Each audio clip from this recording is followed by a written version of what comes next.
What's up, Gnome Gamers? Welcome back to the only place you can call home, gamers. I mean, like, what's up, Gnome Gamers? Welcome back to the only place you can call home, gamers. Maybe more like, what's up? In this video, I'm going to restrict myself to using only Flails while playing the popular video game you may have heard of called Elden Ring. Elderly ring. Really old ring. Ancient ring. Terribly aged ring. I'm taking a break from Nightreign for a bit with this one. Not done with it permanently. Still having a ton of fun running around and strategizing different ways to get OP. Stand by for more stuff on that. I've fully conceded the deception in which I invoke Nightreign's name, and I'm not sorry. Except I'm going to play Elden Ring like Nightreign instead.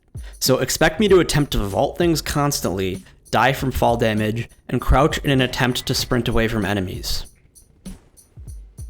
All in all, you're in for a really good time. We're off to a great start here because after I grab the flail, I realize I don't have the stats to use it. And by realize, I mean, no, I wasn't going to be able to. I don't know why I said realize. Maybe it's because I'm a hack writer. I'm okay. Anyway, it really bodes well for the future of the flail-only Elden Ring run that when I couldn't kill the Teardrop Scarab, I was already considering just switching back to my Uchigatana. I mean, I'm not going to, but holy shit, am I quick to throw the towel in. I start to remember how when I would play Elden Ring, I would track the items I needed to remember for a build by literally taking notes. Being unable to hold, like, the 10 different things in my head that I needed to make my Ancient Dragon's Lightning or Nagakiba or Dagger Power Stance build isn't fun. But hey, that's why God invented trees I can selfishly kill to solve my own problems. Shit. It's on the back end of this remembrance about how I used to approach Elden Ring that I remember all the muscle memory I've built up playing Nightreign and how easy it's going to be for me to forget that fall damage is once again present in Elden Ring. So I start mentally preparing myself for all the deaths I will accumulate due to fall damage. Don't judge me. Like, as a rule, I unironically used the word remembrance in the last paragraph. That's noteworthy to me because I've been training myself to be the most annoying pedant you've ever met, and because I need to cheese this knight's cavalry. However, in needing to do so, I need to step onto this bridge, which doesn't seem like this knight's cavalry likes. Like, he's treating me like a bridge troll every time I gotta go near his bridge. You gotta pay the troll toll if you want to get into this boy's hole. Troll toll to get in. You want the baby boy's hole, you gotta pay the troll toll. You gotta pay the troll toll to get in. Troll toll. What you say? Troll toll. Hey, hey, hey. Troll toll. Here's your toll, troll. Anyway, I cheesed this knight's cavalry. I mean, I eventually cheesed this knight's cavalry. Seriously, I think I ran around for like a solid hour trying to get this guy to fall off this bridge. Trolled, am I right? Trolled. Epically trolled. Epically, transcendentally trolled. Like, America ascending to godhood levels of troll. I can't be expected to actually remember how to do most of the things in this game. Who do you think I am? Ongball? Backlogs? Or Little Aggie? This guy? No, that ain't me. It's like that Creedence Clearwater Revival song. Fuck, it's like that Creedence Clearwater Revival song. The Knight's Cavalry certainly didn't expect me to remember, so boom! What am I doing? If this were a safari of the savannah of my goofy antics, I'd tell you to look over to your left at your screen to see me attempting to vault again like I'm playing Elden Ring Nightreign. Not cool, muscle memory. That's not funny. Just, I guess, keep me away from that fall damage, me. I'm not a fan of falling to my death. It's like an instant reminder upon hitting the ground that I literally have no excuse to be dying. I literally myself. It's gotta come out. Anyway, this stone sword key should prove useful. It hopefully won't turn out that I forget to use it. Lol. Well, listener, turns out that's exactly what happened, because instead of going to use it to grab a super nice talisman, I proceeded ahead in the game. Meaning, I proceeded on the path to Margit. Margit the Fellowman. A guy who the nice talisman would be useful for.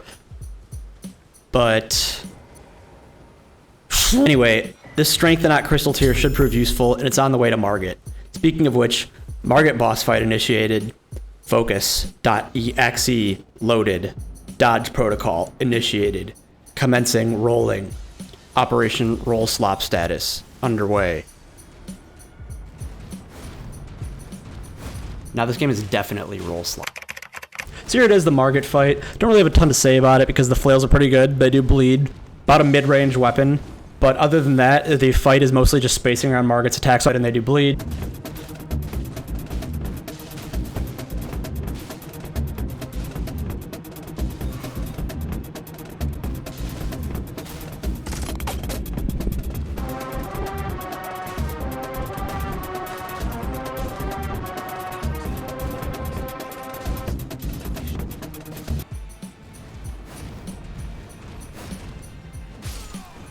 Upon concluding this operation, though, the memory of that stone sword key from earlier hits me like a truck. Ah, yeah, I should probably use that to grab an insanely good early game talisman. I think anyone watching knows which talisman I'm about to grab. The talisman is the green turtle talisman. I'm not sure why I built it up like that. There was no reveal to keep hidden or whatever. I mean, what the fuck? Anyway, I just kind of stepped on my own rake that I deliberately placed for me to step on, so there was no real need for that, but these turtles outside the green turtle talisman are so chill, listener. I was just wondering if anybody else notices that. All the skeletons and like the Tibia Mariners and those dudes are outside causing mischief with no end in sight, and here we are. Not these turtles. Nah, they don't have a care in the world, man. They see you coming for their talisman and they say, "Hey man, I know exactly why you're here, and we even have it ready in a chest for you. No one here is going to try and stop you. We only have one rule, just one, and it's that you use it for its intended purpose. Live a happy life, and we'll all..." After we have that long conversation with the turtles, we should probably equip the talisman to receive its effects. It's a stamina boosting talisman, so it'll create a lower pressure environment in boss fights because the stamina will be more plentiful, you know, for attacks. I'm fairly certain this is all very clear, but that's my problem, the autism. Regardless, I'm going to find another boss to fight. It shouldn't be too hard. This continent seems to have no shortage of things for you to kill every few feet. After enough searching, I came upon my next boss, Godrick the Grafted. This guy is, grafted. More clearly, this guy is a huge monster with additional limbs extending off of every part of his body. And that's like really cool to someone like me who's a pretentious snobby art guy who likes art, and so I consider this art. His own obsession with grafting has caused him to appear to have wholly unwieldy movements even for him. All his attacks carry this inertia fighting lurching, stopping, and starting. A real Atom Smasher type TV trope character, removing everything that once identifiably made this person a human and replacing it with something monstrous but physically superior. So it's a little sad when he expresses desire to be accepted by the top dogs of the Golden Order as his dying words at your hands. Anyway, we have a lordship to claim, and furthermore, a Liurnia to enter.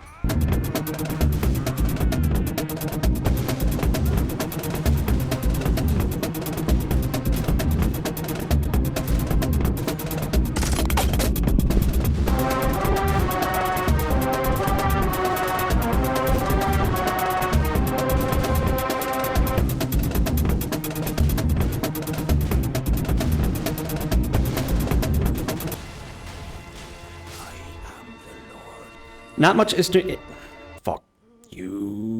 Not much interesting to grab out here, but my reaction to getting to the village of the Albinurus to get the first half of the secret Haligtree medallion was interesting. Upon looking at my map, I saw the icon for the village and was ready to go buy a stone sword key from the merchant here, because it meant that he was the good merchant. I'd have a higher buff from the Evergaol relic. This is all from a different video game, albeit one with Elden Ring in the name. All this being said to say, I've got the bad brain. But my brain is good enough to remember that this is a flail-only run, meaning there's an opportunity for me to farm out what is one of the better flails in the game. The chain link flail dropped by Pumpkinheads. So it's time to farm my favorite. This Pumpkinhead is located right next to a noble mage who takes potshots at you the entire time. I've got to kill the Pumpkinhead and respawn it to get it to spawn in again. Then I have to run back to the Pumpkinhead and kill it, which, to a guy like me, Reed, anxious, is terribly boring just after a few repetitions of this. So, naturally, I'm going to need to acquire the chain link flail through some additional, totally legit means, listener. Don't you give it another thought, you're way too precious.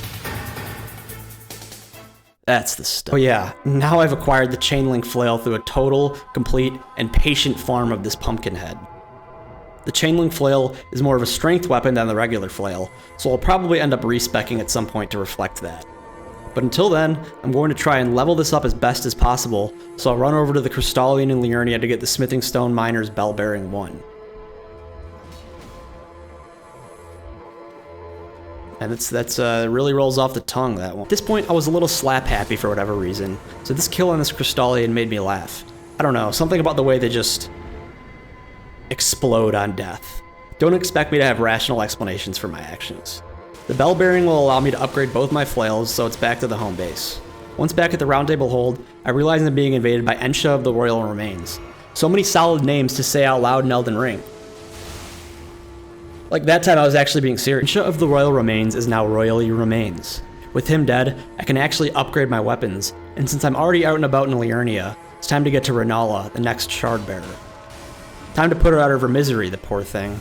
I mean, she doesn't actually die, she just seems to kind of get pacified by the Tarnished upon finishing the fight.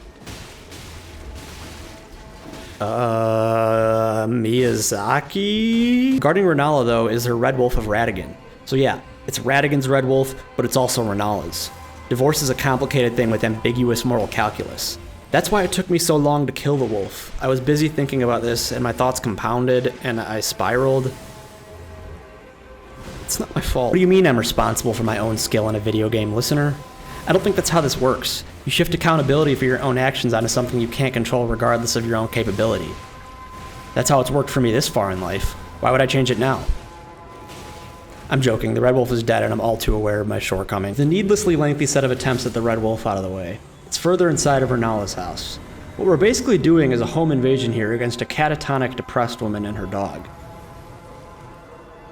I'll ask again, Miyazaki, what the fuck is wrong with you? Rennala is a pushover in her floating egg phase, so it's really just the second phase where she goes all Archmage on the player. That's where the challenge comes in. However, she did this crazy thing in her fight I feel like I've never seen before, where she held on to Rennala's full moon, the name of this moon attack, for way longer than I thought, effectively feinting me like a boxer. I thought I had seen everything in this game. I don't know why I typed that out. Reviewing the footage, it looks the same as any other cast of Rennala's full moon. The last 10% of a boss's health bar are a hell of a drug. These flails did pretty great work on Rennala, except the strength knot crystal tier ran out mid-fight, meaning I no longer met the requirements for the Chainlink flail, and had to finish it out with just the regular flail. No problem, this thing has bleed.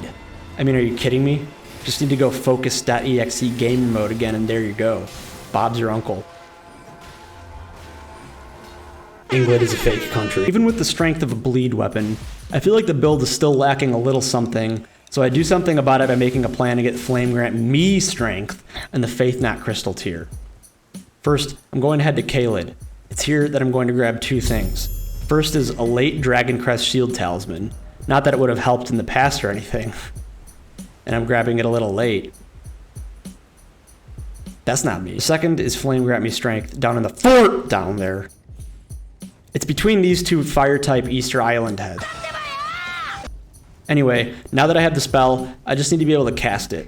That means I need the proper faith to do it, so I'm heading down to the Weeping Peninsula, or as I like to call it, Australia. I know how lame that is, but it's visually comforting to me to make that comparison. Down in the WP, going to grab the Faith Knot Crystal tier and match the hell through Arena's dialogue. I'm not even going to do her quest right now, I just did this out of a manic expression of my overabundance of energy. I mean, probably for that reason that I didn't realize I had been straddling the line between a medium and heavy equip load this whole time, and that the Dragon Crest Shield Talisman pushed me over the line.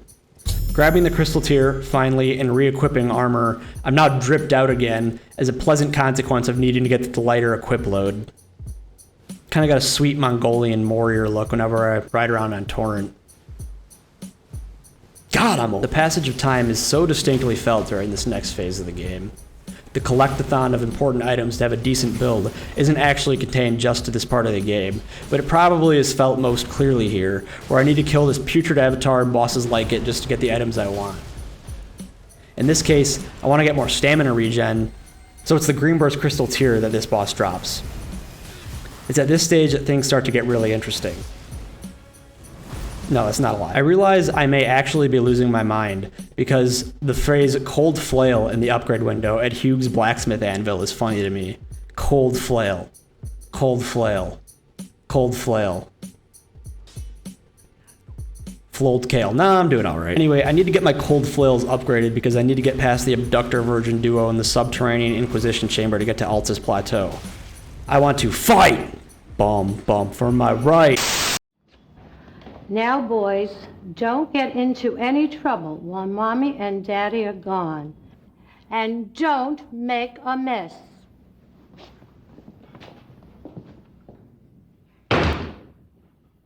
Do you like parties? Yeah. We can invite all our friends and have soda and pie.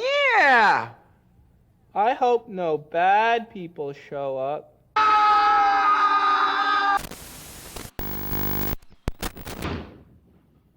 Do you...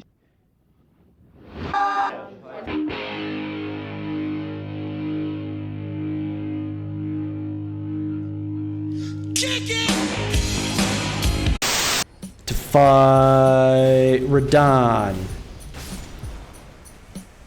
Jesus Christ. I killed the Abductor Virgin Duo to secure my right, because hitting any Grace in Altus sets the flag for the Radahn fight to go. So while I'm here, and this exit is near, I'm going to grab the Ritual Sword Talisman from the nearby ruins. Running over from the Seethwater Terminus site of Grace, I face the Demi-Human Queen. And this is dope! I do a badass no-hit of this boss. Cool, right? Right? Ritual Sword Talisman is one of a couple goodies from Altus that we need. The second is the Smithing Stone Bell-Bearing 2, down here under in the lake in Altus Plateau. Nice, now the flails are at half their potential, with the Smithing Stones upgrades. Shit, yeah, you really need those to upgrade your weapon. Sounds facetious, I know, but it's actually really good. My writing style reflects my autism. Now it's time to kill Radahn.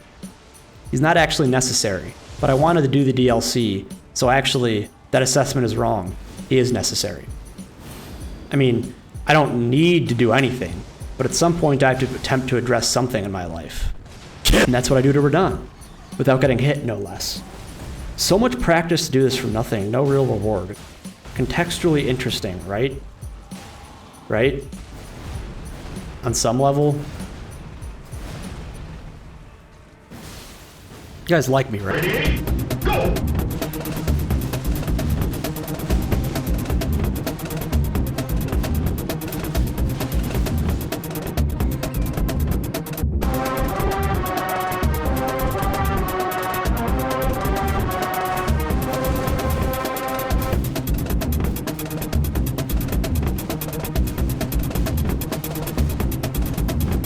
But even with Radahn killed, I still can't access the DLC, and Mohg is a second requirement to access the DLC.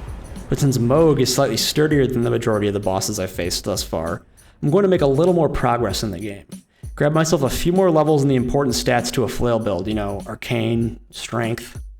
To this end, a few more bosses could do. I'm thinking perhaps the Draconic Tree Sentinel for a few more levels, and then maybe Astel to get the bastard Star Flail. Then I'll just use it with very low intelligence, the intelligence weapon. Ain't it funny? Nah, I'm just kidding. I'm probably going to respec. So first, let's kill the DTS. After getting to the DTS, which stands for Draconic Tree Sentinel, and an initialism form, killing him, leveling up a little, I'm ready to use that against Astel. So I'm going to go to Ranni's hideout. Ranni's hiding here because she knows I don't usually want to go all the way to that side of the map. However, I'm doing a Flails run here, and I'm not about to cheat myself on the easiest path to Astel. Autobots, roll out. On the way, gonna kill Ghost Loretta, gonna make my way to Ranni. Gonna talk to her, and fucking EG, and fucking Celavis, and all the other stuff. Yeah. After making my way through the Ranni rock opera quest intro, my quest will bring me to the dark city of Nokron. There's a mimic tier here. I'm going to cheese it. Cheesing is just taking my weapons and armor off, allowing it to spawn in without these things, and then re-equipping them and mercilessly and cruelly slaughtering it. Take that! Oh shit, man, that's me. My next immediate thought is that I'm still basically in the item collectathon portion of this run. Amazing, very cool, very exciting. So the next item is the Snow Witch set. That's not really true. It's just a transition that encompasses all the steps needed to progress Ranni's quest all the way to the point of reaching Nokron Eternal City. First, I need to get to the Finger Slaying Blade. Then, I need to get back to Ranni. Then, I need to go to the Upside Down Tower. Yes, the Upside Down Tower. The tower that's upside down. Then, I need to get Ranni's Great Rune after killing Scary White Mario, That's not funny. Where is God when you need him? aka the Godskin Noble. Except I'm not going to kill him, just run past him. Then I can make my way through Nokron into the swamp! And as anyone who's played Elden Ring before knows, you gotta take the classic Elden Ring expressway out of the swamp. Okay, get in. Thanks, SpongeBob. LOL. Then I'm in this peculiar area. It looks sci-fi-ish, and like there's a boss beyond here. Wow, what a solid prediction, because Astel, natural born of the void, awaits me in the next room. What a solid fight this is. Cool-ass alien design and theming to all his attacks, using space magic, and a curious and wondrous song to reflect this boss's origins in the depths of space. He seems to react to your presence like a beast whose lair is being invaded, suggesting that perhaps he's less so eldritch cosmic horror and more so a natural, hence the name, apex predator from space. Anyway, with all this interesting stuff about Adele, I was so distracted and it took me just a few attempts to kill him. Yeah. Being rewarded with Astel's remembrance, I can create the Bastard Stars back at the Round Table Hold. Bastard Stars is an intelligence weapon, so my current build isn't exactly fitting for this weapon.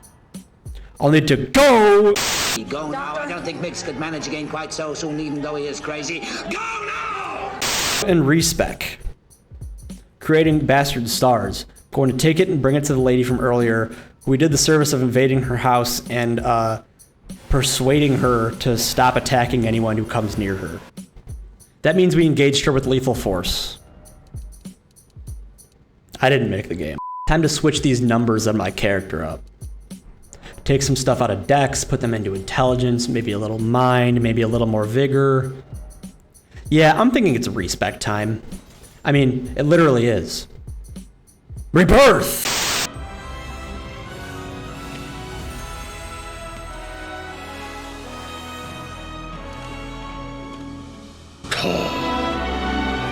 Man, that would have been like really emotional if I played Final Fantasy G-Bike, I bet. Yeah, I'm walking around with different stats now, respec to an intelligence build, and with Bastard Stars in my right hand. Now I've got a 6 special skill and stuff. I mean, I think it's pretty cool. Usually when players get new weapons, their first thought is to go test the damage out on something other than their next obstacle. Not me. I ran right back to the gates of Leyndell and continued on through. Next up was Godfrey Shade, or Goldfrey as I like to call him. Yes, that is an extremely common nickname for him. Shut up, dude. He's got a big axe, so you need to be careful. But other than that, he's not too difficult to boss. So I started blasting Nebula. Bang! Bang! But I don't see so good no more. So it took me 1 or 2 attempts to get Godfrey dead. Goldfrey.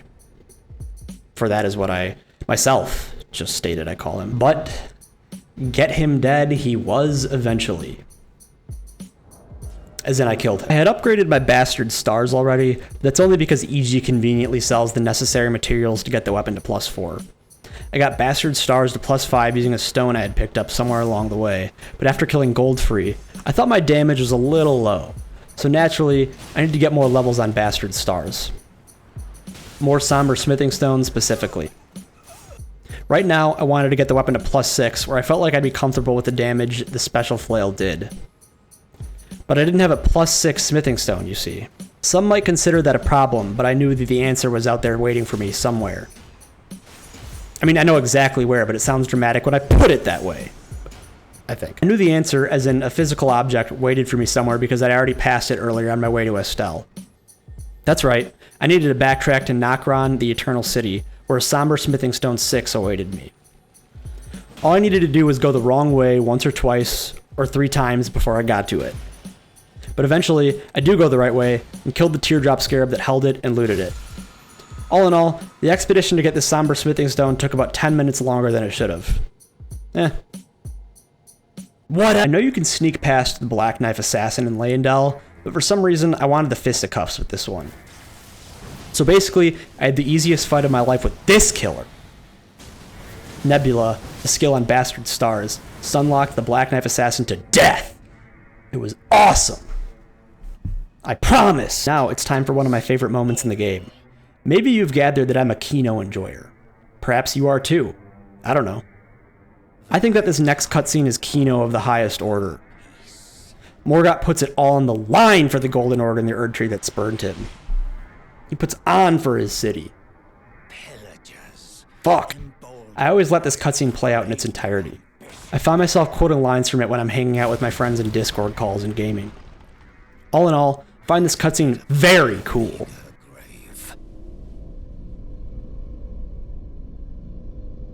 Felled by King Morgott, last of all kings. Next, the other shoe drops and it's time to fight Morgott. Morgott is one of the coolest boss fights in the game, and here's why. I'm doing this H-Bomber guy style. Not actually, because I'm not doing and presenting any painstaking research and making a point, just explaining my opinion. Geez, fine, here it is. He's a tragic villain, a James Cameron-esque Terminator that pursues you through the game, and Rijin Wei's only a character born of a collaboration between the minds of Hidetaka Miyazaki and George R.R. Martin could be. Morgott is the last of the demigods to retain his alliance to the Erdtree, with the rest splintering and warring amongst themselves for control of the world upon Marika's shattering of the Elden Ring. Morgott's devotion to the Golden Order is matched only by its disdain for him. The details of Morgott's backstory. He's a son of Marika, but born with a curse called Omenism, giving him unsightly horns all over his body. Marika hid him away from the world and created a monster out of him, a sentient weapon of mass destruction, powered by self-hatred and a twisted obsession with an order who spurned him. The thrones, stained by my curse. Thy part in this will not be forgiven. All of these bosses are quite something for one reason or another. In Morgott's case, it's because I find his story quite compelling. The grandiosity of this encounter invokes a strong feeling of a true struggle between the ideals for the Tarnished and Morgott, who aims to protect the Erdtree at all costs. Fuck, a real Joker versus Batman in The Dark Knight. And here we've defeated him and are rewarded with a rare appearance from everyone's favorite Joffrey impersonator, Melina. We get it, Melina. Here 1 second, gone the next, as long as it's convenient for you. Yes, I do need to level up. Yes. Now what do you want? Thanks for the medallion. I still do need to do the DLC, though. For my destination of the Lands of Shadow of the DLC set, I fast travel back to the 4 Belfries. I came here earlier to set up an easy completion of Vari's questline and get to Mohg's Dynasty Mausoleum. I'm trying to get to Mohg and kill him to access the DLC. It has a Serpent Flail, another weapon I might want at some point, and you can get it relatively early in the DLC. So I anticipate returning to the Chapel of Anticipation, where I get to make a few reacquaintances. Hi! I dyed the textile Vari gave me with the Maiden's Blood as a twisted step in Vari's sick ritual. Seems kind of violent, actually, this ritual. I hope all my fingers remain intact by the end of it. Surely that's not too naive a hope, right? Ah, shit! That hurts, Vari. Give a guy a heads up next time. Anyway, I think I'm fine now. Well, insofar as I can access Mohg now. But I really don't want to have to heal through Mohg's phase transition attack. It's time to get the Purifying Crystal Tear through Yura's quest. So we need to head on back to Limgrave. The old stomping grounds. Hi! It's here that Yura's quest starts, that I so expertly did begin the first time I came through. In this case, though, kind of glad I did, because Najiris is annoying at low levels, at least to me. So it was nice to find myself utterly eviscerating him with my flails upon his approach. Lol.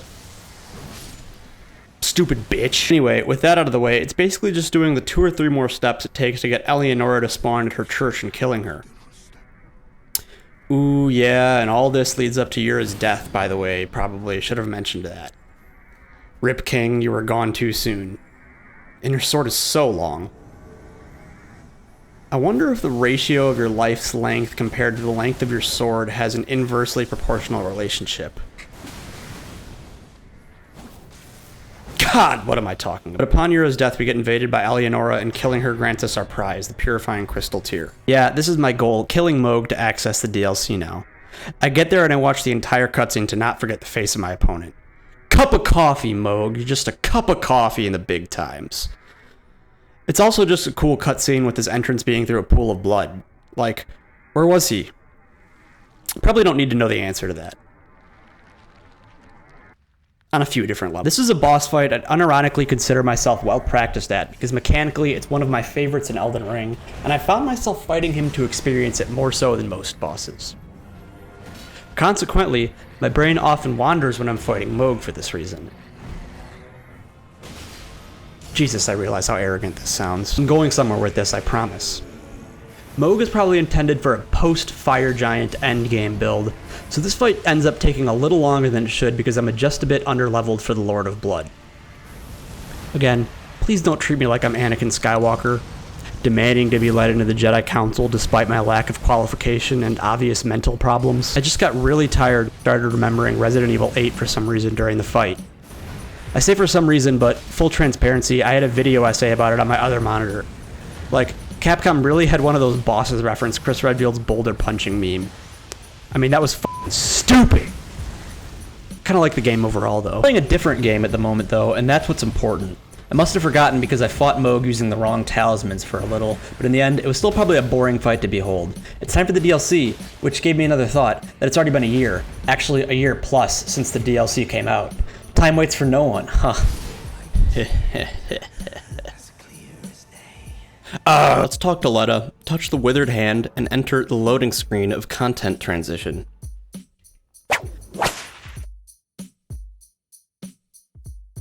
The setting I'm in now is the Land of Shadow, and the goal is to get stronger for these bosses.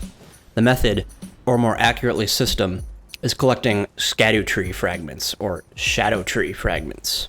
Scadutree. Shadowtree. Frankly, I'm not excited about that, but I'm also not too negative on it because I remember where a good chunk of them are from past playthroughs, though admittedly not all of them. But it is probably an objectively boring system for replays. Yeah, that's right, I use the word objectively. It's a good word! I met up with Ansbach outside the Tower Settlement. This guy is so cool. A real Peter Jackson's Lord of the Rings Aragorn type. Overwhelming strength, matched only by how equally gentle he is. Such a great character. If you think this is weird, well, you try not having any friends. Ansbach is such a great friend, but I realized I left another NPC friend's quest unfinished. Alexander. And Alexander's crest reward is so damn good. So naturally, since Alexander is such a good friend, I'm gonna find him later. And kill him. But right now, I need more power. More power. I don't know why that quote by Virgil is so infectious, but it is. Probably the voice acting. Golden Vow sounds nice for a little more damage right now. I'm probably not going to be upgrading my faith at any point in this run, so it'll be nice to have this. Just an Ash of War, no faith required.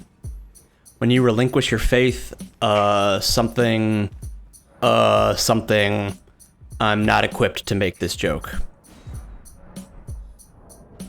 What? Anyway, this knight stood no chance against these flails. Nebula is a pretty good skill. It's got a wide swing and a delayed explosion.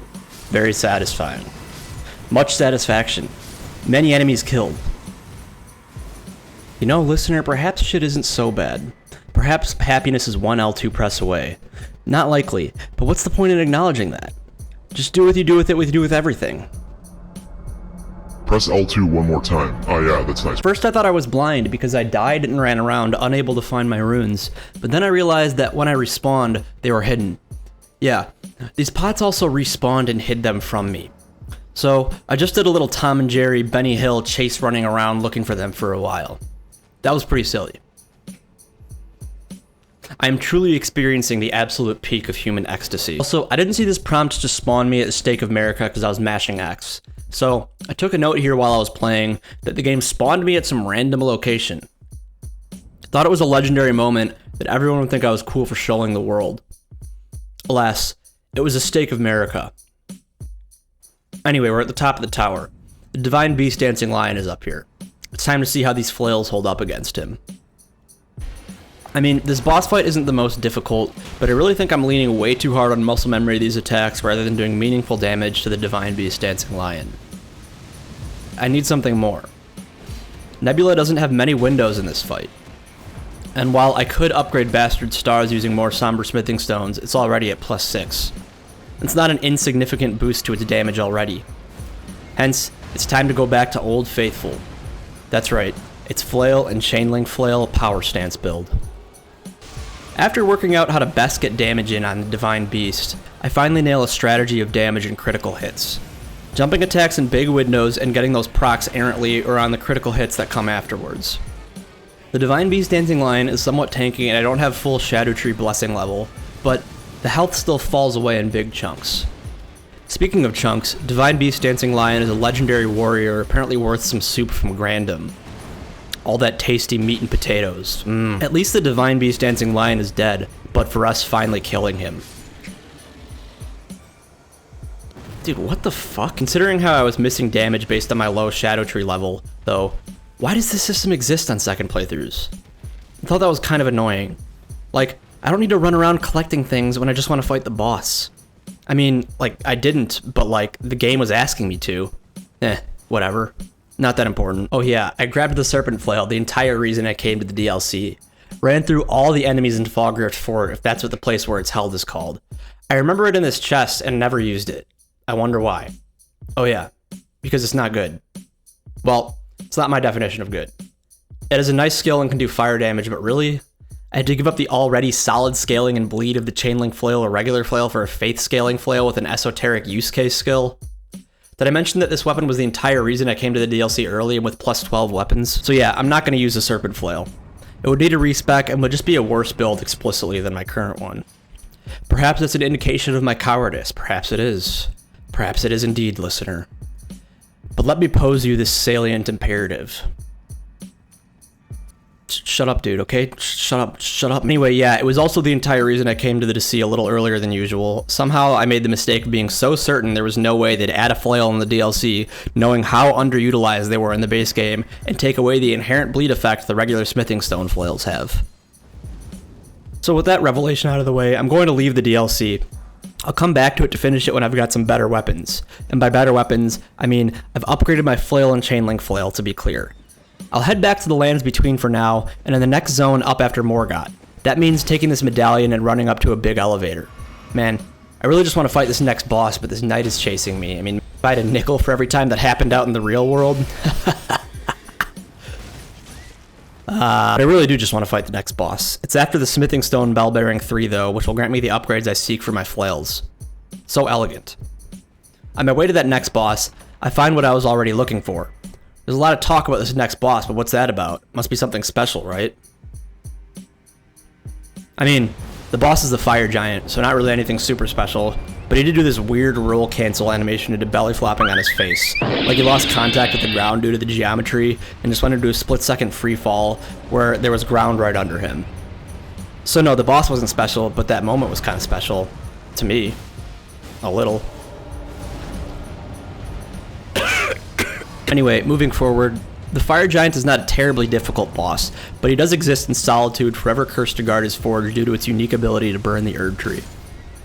He was an enemy to Queen Marika and her conquest of the land, so she subjugated the giant and killed all his people. She did this using Godfrey, her first Elden Lord. This Fire Giant is the last of his kind, cruelly bound by magic to prevent anyone from using the weapon his people once wielded in an attempt to destroy his mortal enemy Marika and her herb tree. So naturally, we bite at his ankles with our human-sized tools until he dies. Hold on a second, Melina. I've got to get up to pee before we keep going. Don't let me hold this up. Torrent will listen to your pitch and give me the notes.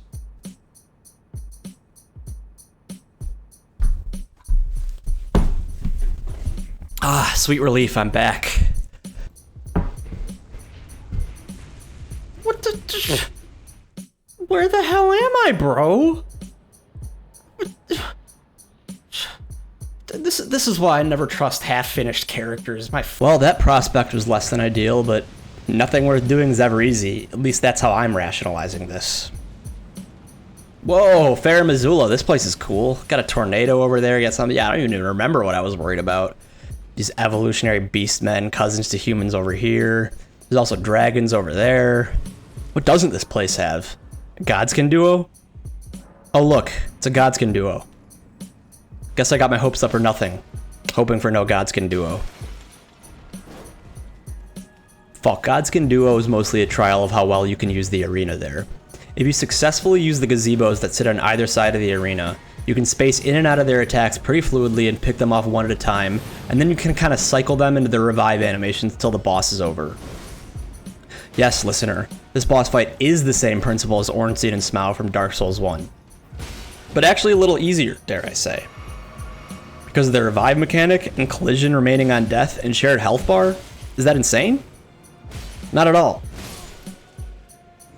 Represent. I'm almost there. Now that I've opened up the path to Alexander's final location, I'm going to do something that would be widely considered hilarious, which is move him to that spot only to forget about him until way later in the run. So I head back over to Volcano Manor to talk to him.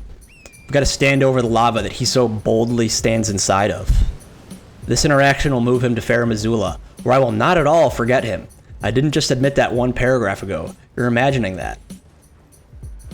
At risk of padding for time, I just want to reiterate and confirm that it didn't happen. It isn't real. It's total fabrication. Complete myth. Nuh-uh. Jonathan Frakes' wet dream. You imagine. The reward for unlocking the ending of Alexander's quest upon beating the Godskin Duo is also the last Smithing Stone Bell-Bearing. With the Smithing Stone Bell-Bearing 4 and the 2 Ancient Dragon Smithing Stones I picked up along the way, I can now get both of my flails to plus 25, the upgrades for them I was looking for. With that, I can head back to the DLC. How many Scadutree fragments did I have again? With the respectable amount of fragments I had accumulated for a first new game cycle, I can start going through the boss gauntlet of the DLC.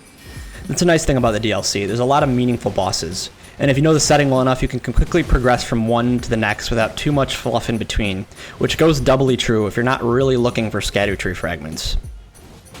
With this goal in mind, I turned my way from the roadside cross to Castle Ensis, where my first target, Twin Moon Knight Rellana, waits.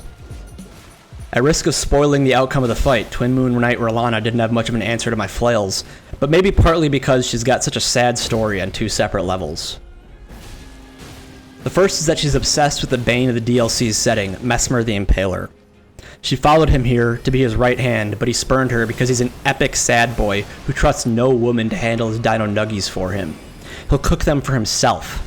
He's a big boy. Just ask him if he is. He'd tell you he is, okay? Besides that, she also seems to have been sort of rushed, because despite the explicit details confirming her individuality, goals, backstory, and other things amounting to a real character, she has no cutscenes associated with her and no recorded lines of dialogue.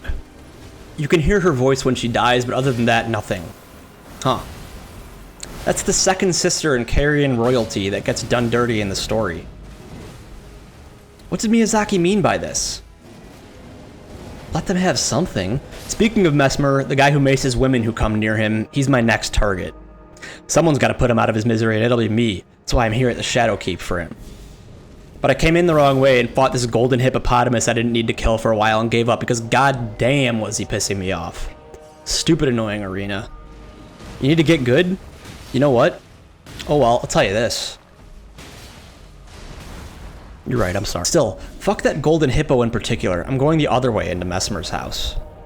On my way there, it looks like the spell just kind of didn't hit me unexplainably. I mean, my best explanation is that it was aimed at my lower body during a jump which has iframes, but I don't know. Listeners who see this part can tell me what they think happened. I don't know. Oh, hey. You made it this far in the video. That's impressive. You've just earned yourself a subscribe to my channel ask. Don't spend it all in one place, kid. Just kidding. You can spend it all right here by clicking the subscribe button. It would really help me out and push me towards my goal of 500 and allow me to keep making these videos. Or you cannot, I'll never know. The top of Messmer's crib is Messmer. It's like, what a shock. I thought it was going to be Guy Fieri. Haha. That's not funny. I mean, it kind of is, but it really isn't. Anyway, Messmer is the guy whose presence we felt everywhere in the DLC up to this point. All our journeys through the Land of Shadow have been through settlements ravaged by war and almost always burnt to the ground, on top of that, for good measure. It was by Messmer's will that this happened. His mother hated the people of this land, the Hornsent, and so she sent Messmer here to lead a genocide of its people. However, Messmer was also born cursed to America, in a similar way to her other children like Morgott. So Messmer and his army also had the door slammed shut on them back to the lands between, banished to remain alongside their victims in the lands of shadow forever. So yeah, he committed genocide, but again, details confirm that all of this in addition to Messmer's fucked up personality were America's will. So, to clarify the morality of these two, both are fucked. But in the context of a boss fight, Messmer is fair. His attacks have decent obvious tells and good openings to hit him. Hitting him until he's dead isn't too big of an ask. Messmer had a couple partners in war crime, and it's to kill them. Gaius is a guy who hangs out behind Messmer's house, and you gotta find your way to him. He's a little hidden, because he's supposed to be like something of a secret boss. He really isn't, but he was secret to me, because I ran around for like 15 minutes having forgotten the passage to him. But all it is a hole in the wall after having come from the Shadowkeep Church District. It does involve a really long ladder though, which is commonly associated with the song Snake Eater from Metal Gear Solid 3. Now, dear listener, I wouldn't make the same joke that people have made a million times. You know I'm above that. Jokes associated with ladders. What a thrill!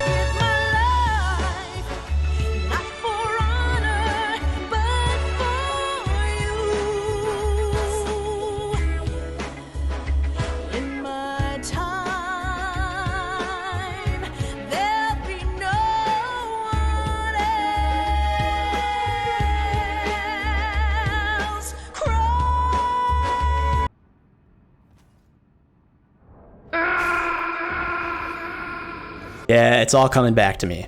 Gaius is just around a few of the corners and down an elevator or two. I remembered exactly where to go the whole time. I urge you not to fact check that statement using previous statements I've made in this video. Now that I've finally arrived at my location, it's time to take this grace and step through that inconspicuous archway. It's Commander Gaius on the other side.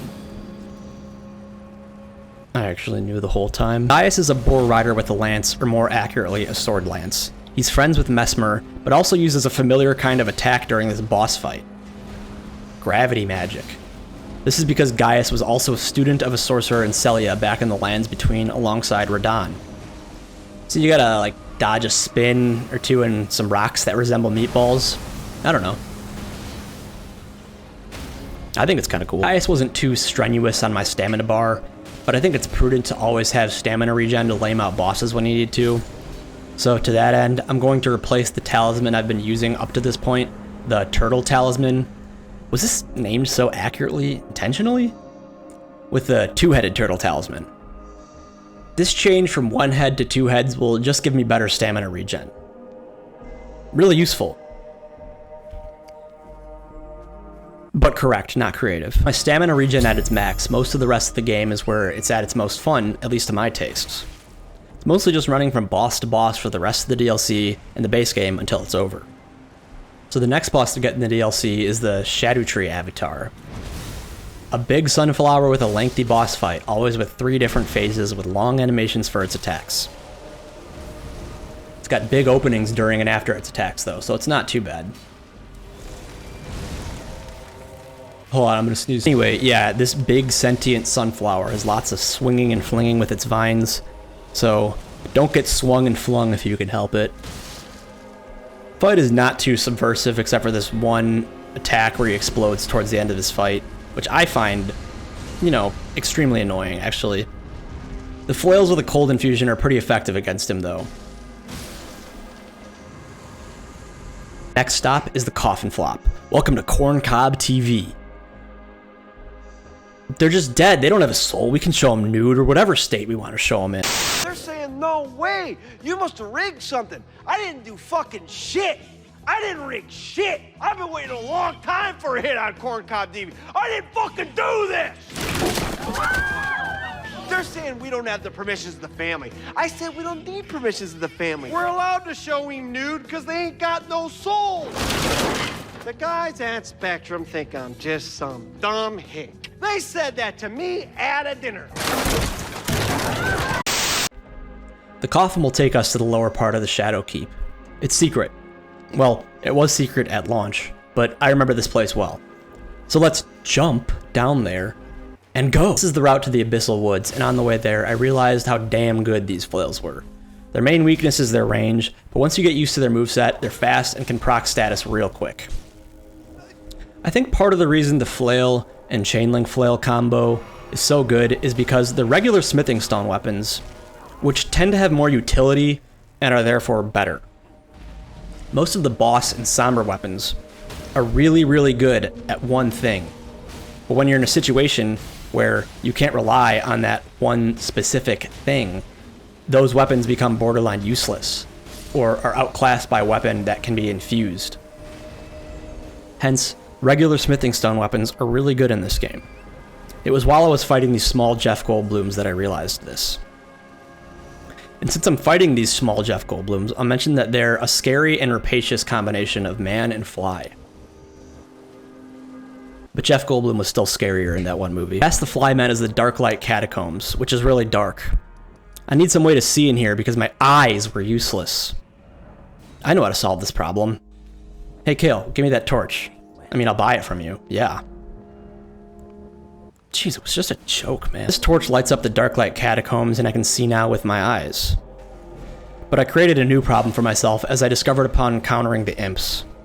I was now fat rolling around because the torch had put me over the limit. Naturally, I solved this problem in a sweet way by frantically switching around my talismans mid-combat.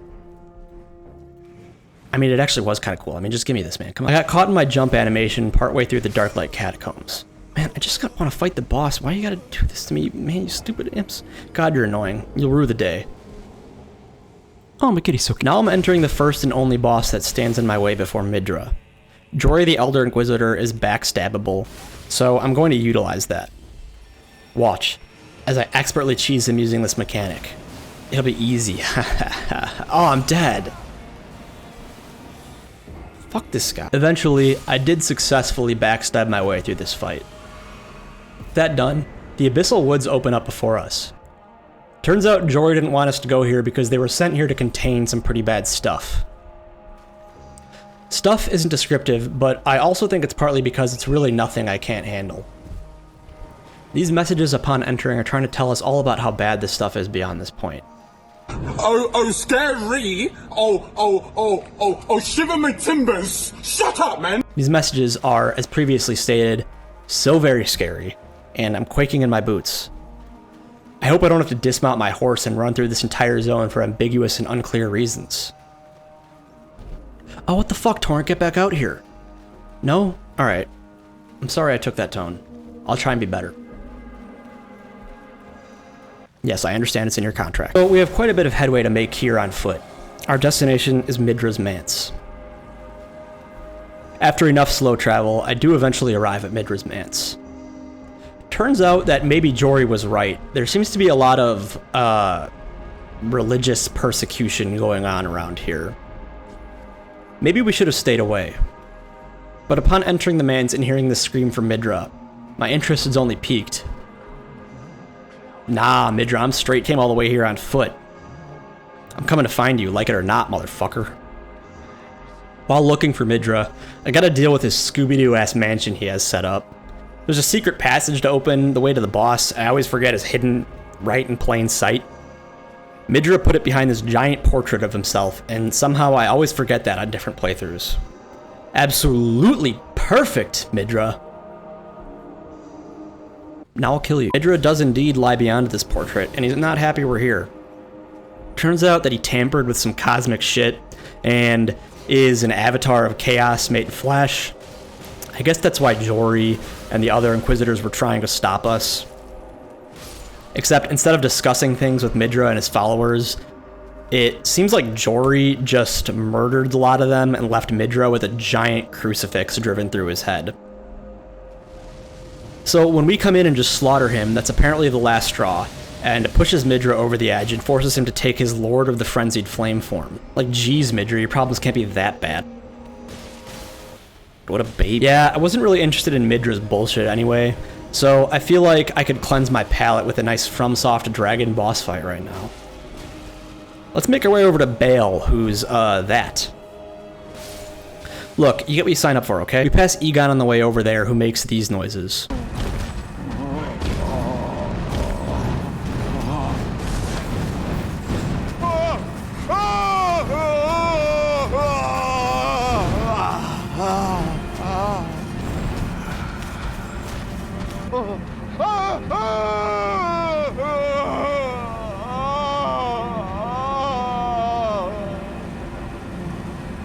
Bale the Dread has a lot of crazy history with other bosses, specifically Placidusax, who I usually fight before him. I'm really shaking this up here crazy. Leading up to Bale, we have to pass through this pretty cool tunnel. Thankfully, there weren't any objectively scary messages that knocked us off our horse on our way up this time. Ooh, so scary. So scary. So thankfully, we just get to observe all the nice lightning and sheer cliffs that lead to certain death. So don't fall off. Okay, the arena around Bale is really cool too. But it also kind of sucks when the geometry of its flow causes errant flames to split off and hit you when you correctly dodge his flame breath. Nah, I mean, it's actually really cool. I love it. Bale's great. I don't have a very hot, spicy take. This is a very overrated fight. It's fine. I have opinions in line with everyone else. Please don't leave. Well, it's either that this fight is so bad, or I'm just so bad at it, which you and I both know is impossible. Because, listener, as you know, I'm the goddess gamer of them all. You've borne witness. I'm just going to come back to it later and continue filling my trophy case with other big story-relevant bosses. In order to get to the final boss of the DLC, I still need to kill the plant woman, whose name is Romina, and who is, poison, or super poison boss. I don't know. She's not hard, but she does rot. They had a compromise, so did I. Romina is pretty forgiving, so I get to experience a little more of the power stance full moveset in actual combat. It looks fucking badass with all these switch hits and cross slashes. Romina has an opening where she'll just push you around and not do any actual damage, so you can just wail on her. Specifically, why does this happen? Yeah, I don't know. But I know it does. So yeah, Romina guards a tree that stops us from getting into a nearer limb where the final boss awaits. She does this because she's indoctrinated to do so? I don't know. I never really cared about her lore. Sorry. I'll link the wiki in the description. Man, I'm writing all this because I'm lazy, so I'll look it up. Bro, while I'm writing, I will mention that fighting the Putrescent Knight was fun. That was an awkward segue, agreed, but that was one of the next few bosses I needed to kill before wrapping up the DLC. He seemed to be guarding a discarded portion of Miquella's being, perhaps because placed there, it was by Miquella himself. We got like a creepy bone man and a goo horse. And explicitly putrescent, meaning stinky, bro. Gross. I don't know. These are just the side bosses before the main event. You feeling it? No? Okay, I understand. We gotta get to the guy at the top regardless, so I'm gonna run to a nearer limb. There's a few annoying enemies to get past, so naturally, when I encounter the fucking guy with the fuck huge sword and also head, I try to sneak past him. Like that video game, you know the one. Ah shit, Solid Snake would be disappointed in me. You know, like the guy from the game, Solid Snake. Anyway, there's more stuff to kill. Just before we can get to the main event, we've got to deal with a gank squad. Not the first time you'll have done this if you've played past Soulsborne games. In this case, it's Needle Knight Leda and her merry band of warriors.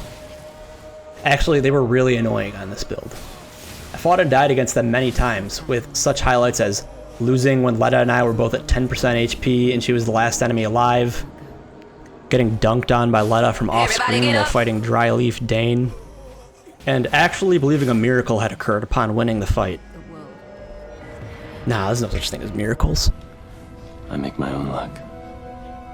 Leda and friends turned out to be guarding a different boss fight that's nowhere near as annoying, which serves a dual function of making the fight against Leda retroactively more annoying.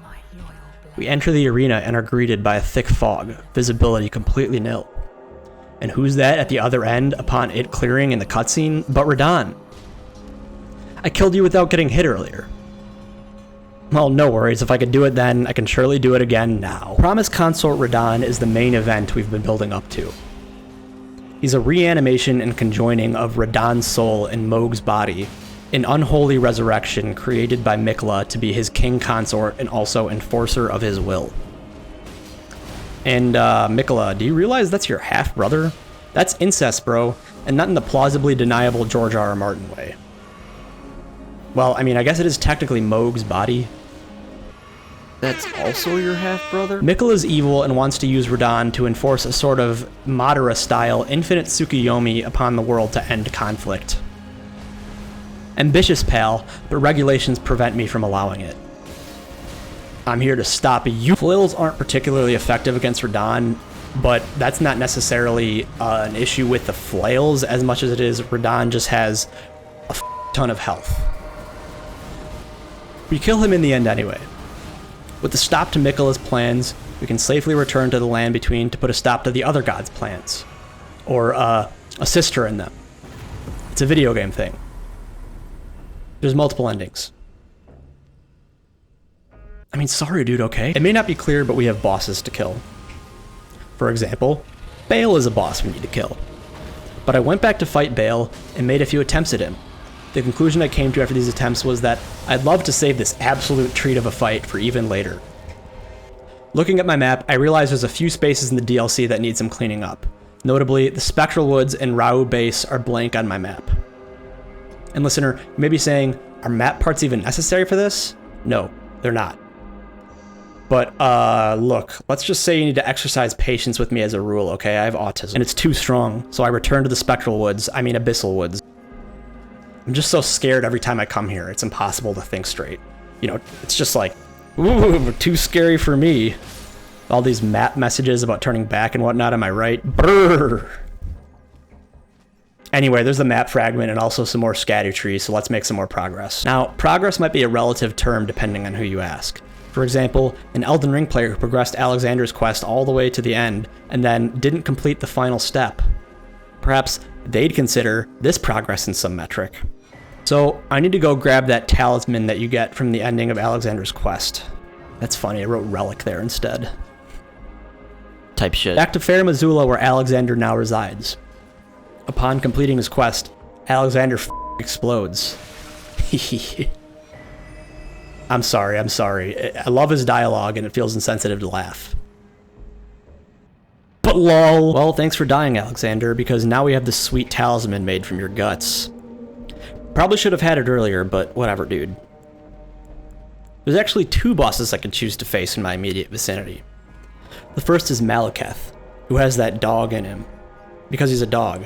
And Placidusax, who's a dragon. Dragon! Placidusax comes first, though, because he's technically optional. So naturally, I'm greeted by a cutscene implying time is reversing itself and I'm dropped off in the center of an insane large coliseum. And also, a coliseum seems to have a dragon at the center who's sleeping while remaining in flight in the air. Dude, sick! That dragon is Placidusax, who is confirmed through lore to have been the first ever Elden Lord. So naturally, we attack him without regard for the potential consequences of our actions. We appear to be in some arena outside of time where Placidusax has retreated to hide or recover from a fight that has crippled him. He has 5 heads and he's missing 2. So I'd say that qualifies as crippled. But if he was crippled before, he's dead now. Perhaps that's a good thing. Who knows what kind of life this guy was leading, since our introduction to him was, what it was. Violence is a funny thing. Basically, a sentient nuke is now at peace because of it. What am I talking about? Oh yeah, there's a video game here I need to finish. There's a number of bosses I need to go finish off, including the one I'm right next to, Maliketh. Gotta keep moving, and that includes through this golden tree sentinel type guy in my way, and into Maliketh's arena ahead of me. Maliketh is here, and he's ready to throw down. Or rather, the beast clergyman is. Maliketh is in hiding under this name because he failed America, I think. America belongs to a special race of people called Empyreans, and Maliketh is actually her shadow. All Empyreans have a shadow that comes into existence with them, sworn to be their shield for all their existence. Yeah, what the fuck? At some point, Marika intentionally rid herself of Maliketh in her bid to thwart the Golden Order, and now Maliketh lives in shame, protecting the Rune of Death. From Marika? Or from us? I don't know. Some lorehead in the comments can correct me here. I'll deserve it. I should know Maliketh's lore more certainly than I do for how many times I played this game. Either way, he dies like the rest. Some wacky shit occurs upon Maliketh's defeat, where we're teleported to a familiar place. Leyndell, now called the capital of Ash. It appears to not have taken well to our burning of the Erd Tree, and now literally is a capital filled with ash. Running around through this capital, we encounter a guy we've seen throughout the story, Gideon Ofnir. Gideon isn't a huge talking monster like many of those bosses, so we kill him, because he does talk. Nope, no talking, just kill him. Ahead of Gideon is the end of the game, so before we test our flails against it, we gotta clean up the rest of the bosses I still haven't killed. Well, I mean, there's like 2 bosses I'm just not gonna kill. They're annoying and don't really indicate any sort of skill in besting them, because one of them is easy, and the other has an attack you can't dodge unless you have a specific setup. And on top of that, like, I mean, those are just remembrance bosses, and I'm probably forgetting 1 or 2, but I kind of planned out a route for this run, and I'm gonna go kill all those bosses. So I had to go grab the rest of the medallion needed to fight Malenia now. That involved killing Commander Niall, who... Fuck you, Niall. So on my way to get the Haligtree to fight Malenia, I got absolutely carved up by this Albinoric archer.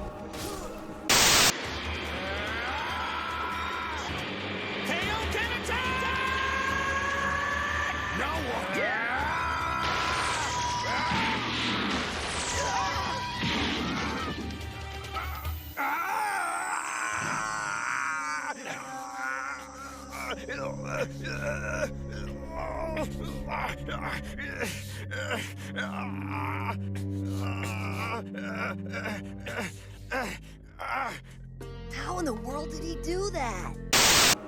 In the Haligtree, I didn't even bother killing most of the stuff with my flails.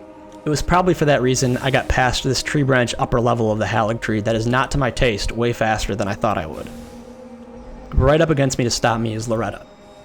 Loretta is a female knight who guards the lower half of the Haligtree. Loretta puts up a good fight, but in the end, she too falls before the fighting flails. These flails made very short work of her. I really just said these flails. Dude, what am I even saying? Regardless, past Loretta is the lower half of the Haligtree where things get decidedly, more rotty. Encountering a small poison swamp of scarlet rot, you're forced to trudge through it. Interesting tidbit about that. On New Game Plus, your character is actually unimpeded and doesn't have this slowed, wading through mud animation when you pass through this swamp. Only on a fresh New Game cycle do you have to deal with this. I have no idea why. What I do know is that these Knights of the Haligtree appear to sit at gravestones and pay respects to their dead comrades. Die! Die! Gotta kill them to get past them and grab the Dragon Crest Great Shield Talisman. Actually, they're totally optional. But don't tell them that. Oh right, they're dead. But I did go and grab the Dragon Crest Great Shield Talisman in an extremely risky hacky maneuver. And die. All this danger we've been swashbuckling through leads us straight to Malenia at the bottom. Renown is an extremely hard boss, and also possessing an extremely hard intro cutscene. Actually, both her cutscenes go incredibly hard. And despite how many times I've fought Malenia, I'm still bad at dodging waterfall at close range. Malenia is a boss who seems to also be a victim of cut content in this game. She was going to be an NPC with an optional boss fight associated with her quest. Perhaps optional isn't correct, but she wasn't just going to attack you on sight originally. And instead, now just rests at the bottom of the Haligtree. She's here because she was a general in the Shattering, and fought in a mutually destructive bout of single combat with Radahn. It's to here that a loyal knight carried her comatose body and left her to recover. And yes, that knight did carry her all the way from Caelid, where Radahn resides, which was also where Malenia and Radahn had their battle. But when she sees us, Malenia decides that's apparently the last straw and just attacks us.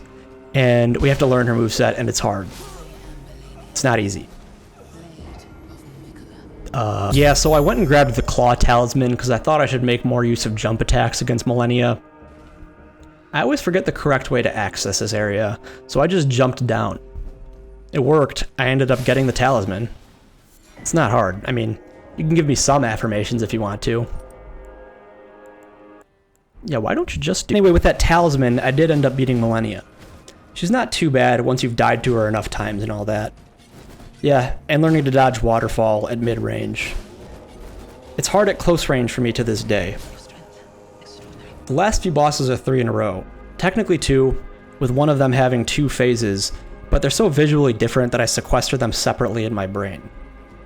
But I'm getting ahead of myself because we do have a different 2-phase boss to fight before that back in the Ashen Capital. We enter his arena to see Godfrey, first Elden Lord, kneeling over the corpse of Morgott we killed earlier. Oops! Sorry, dude. So naturally, this giant dude just starts attacking us. Godfrey is Marika's first husband, of which she's had multiple. He guards the path to the Elden Ring inside the Erd Tree, and we've got to make it past him. He wields a massive great axe and fights with honor. Tarnished warrior, 'twas nobly fought. He's also the leader of the people we, the player character, comes from, the Tarnished. He was exiled alongside us prior to Marika's shattering of the Elden Ring, ergo, the Tarnished, devoid of the grace of gold of the Golden Order and the Elden Ring. Godfrey appears to have returned, to have reclaimed his lordship in our place, having regained the ability to see Marika's grace. Upon reaching like 45% health, Godfrey transforms. He becomes Horalu, his former title as a warrior before he became Marika's king consort.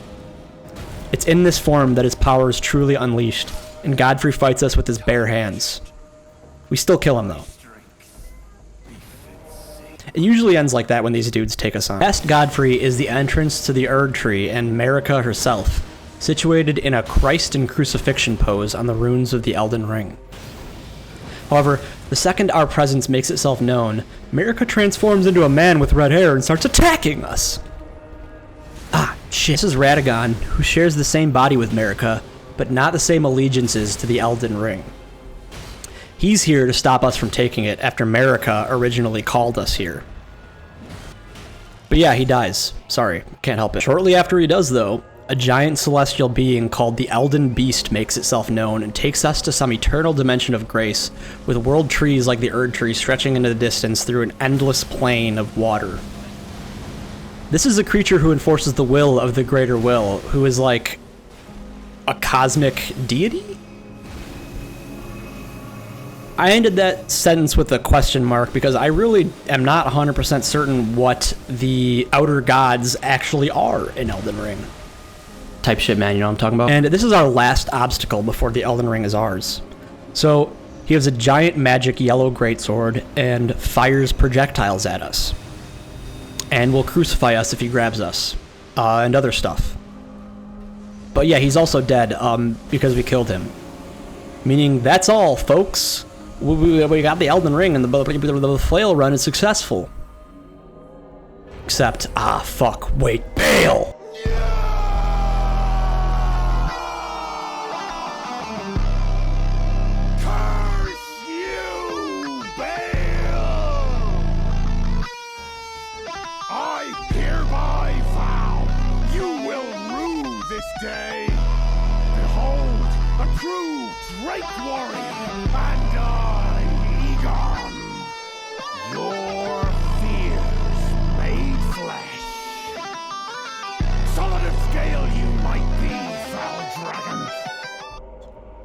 Baal is still there. Curse you, Baal! After holding my head in my hands for a while, I make my way back up to that peak, that jagged summit.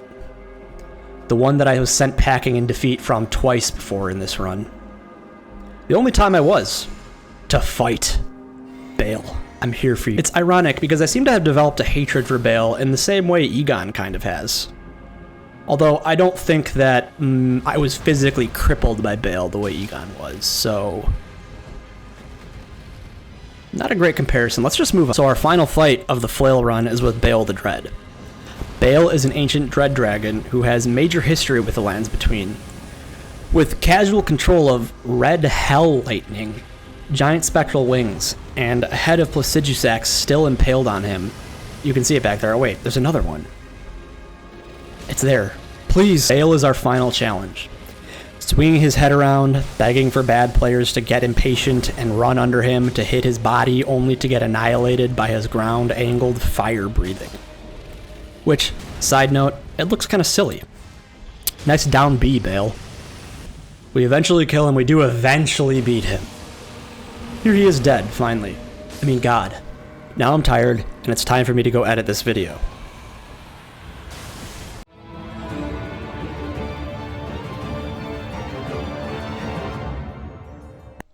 So, with these bosses all dead now, including asshole Bale, I wanted to reflect on the experience of this run. Flails can be really good with the right build. They have great utility if you use the build I did, 2 regular smithing stone flails. You can put any Ash of War on them, to any status effect and infusion, to any grease, as long as it doesn't conflict with its infusion. On top of that, their inherent bleed is always amazing because that just means you're going to be doing that much more damage with a weapon like that. The biggest challenges with these things were probably bosses where longer reach was needed, because the main drawback of these things is they're more of like a mid-reach weapon. You're not going to be swinging from really far away and still hitting bosses with these things. You pretty much need to be right next to them. But it's not all bad, because the one-handed moveset is also fast. You can hit full combos with that thing on certain boss openings. So yeah, thanks for watching, and I'll see you in the next one.